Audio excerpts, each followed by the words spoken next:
It's hard not to feel something when you see a child light up on stage, especially one as full of life and energy as Rumi Carter.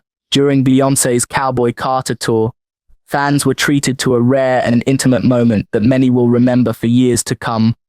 Rumi stepping into the spotlight during the emotional song Protector. It was a beautiful tribute from mother to daughter, filled with warmth, love, and an undeniable connection that resonated deeply with everyone watching. Beyoncé got down on Rumi's level, sang directly to her, and embraced her with all the tenderness in the world. For a brief moment, the stage lights dimmed just enough to let the audience witness a private bond between parent and child unfold in real time. And yes, it made more than a few people reach for tissues. What stood out most wasn't just the performance, it was how freely Rumi expressed herself. She waved at the crowd, smiled widely, and jumped around with pure joy. Her excitement was contagious, and for many, it was a reminder of what childhood should be: unfiltered, unapologetic, and full of wonder. But in today's digital age, where every moment can be captured, paused, zoomed in, and dissected online, even the most innocent expressions of joy can become the subject of scrutiny.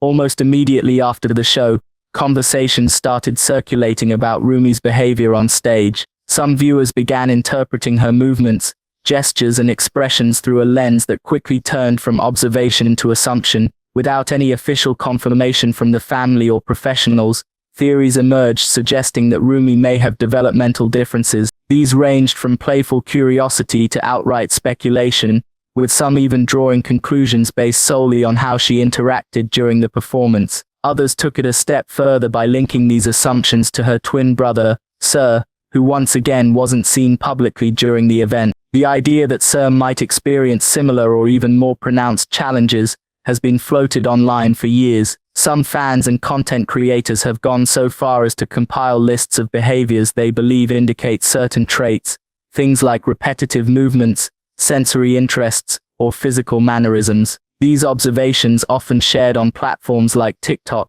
have led to unofficial diagnoses from self-appointed experts, despite no medical background or direct insight into the family's private life. It's become a pattern whenever Beyoncé shares a glimpse into her children's lives. The internet feels entitled to analyze, interpret, and sometimes even label them. What makes this particularly complex is the fact that Beyoncé has spoken openly in the past about the complications she faced during her pregnancy with the twins. She experienced preeclampsia, a serious condition that required an emergency C-section. She described the experience as one of the most physically and emotionally challenging moments of her life, sharing how her body endured extreme strain during and after the birth. While both Rumi and Sir were born safely, the toll it took on Beyoncé was immense, and she has since emphasized the importance of protecting her health and the well-being of her children. Some fans have drawn connections between those early health concerns and the children's current appearances in public.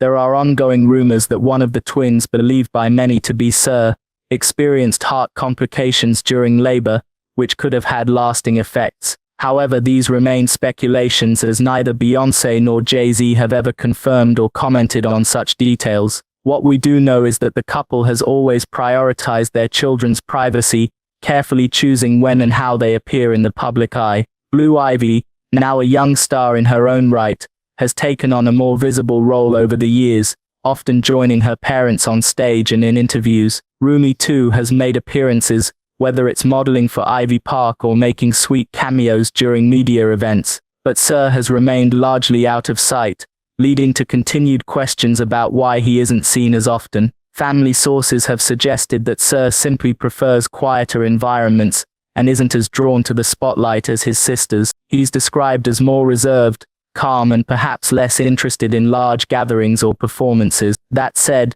there's still a noticeable difference in how the twins are perceived publicly. When Rumi appears, her presence is met with admiration, joy, and sometimes even viral attention. But when Sir doesn't appear, it's met with concern, speculation, and sometimes even accusations that the family is hiding him. This dynamic has sparked deeper conversations about how society views neurodiversity, disability, and visibility, especially when it comes to children of color. There's also a cultural layer to consider. For generations, Black children have often been expected to mature faster, suppress their emotions, and carry responsibilities beyond their years. Seeing a black child express unfiltered happiness, dance freely, or wave at a crowd with genuine excitement is a powerful thing. It represents a shift, one where children are allowed to be exactly who they are, without apology. For many, Rumi's moment on stage was more than just cute. It was symbolic of freedom, protection, and the kind of childhood that many only dreamed of.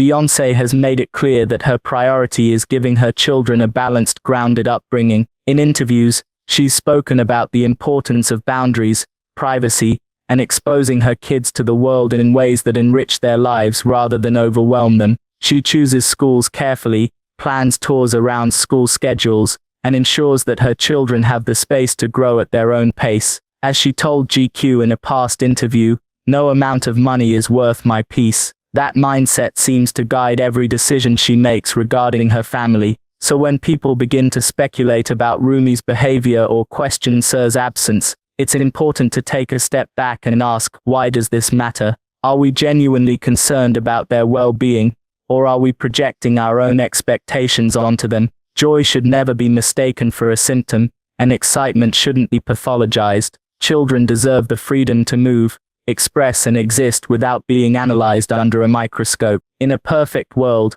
we'd focus more on celebrating the beauty of Beyoncé's family, their creativity, their love, their resilience, and less on trying to diagnose or explain away their individual personalities. Whether Sir chooses to step into the spotlight later in life, or continues to enjoy the comfort of home, and whether Ruми continues to charm audiences with her presence, one thing is certain: they're growing up in a household built on love, support and mutual respect. And really, isn't that what every child deserves?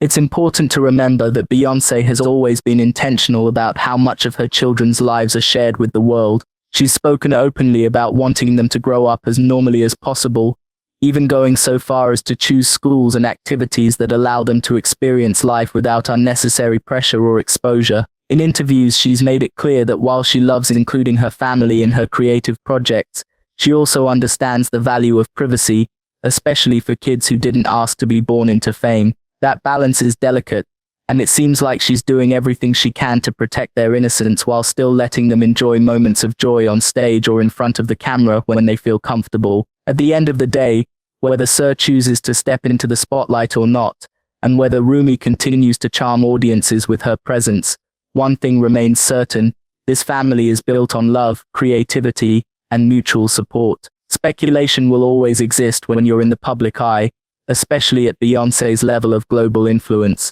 But what matters most is how the family feels in their own space, behind closed doors, and from all accounts, they're thriving. So instead of focusing on what we don't know, maybe we should focus on celebrating what we do see: a mother who adores her children, siblings who clearly enjoy each other's company, and a legacy being built on strength, artistry, and unconditional love.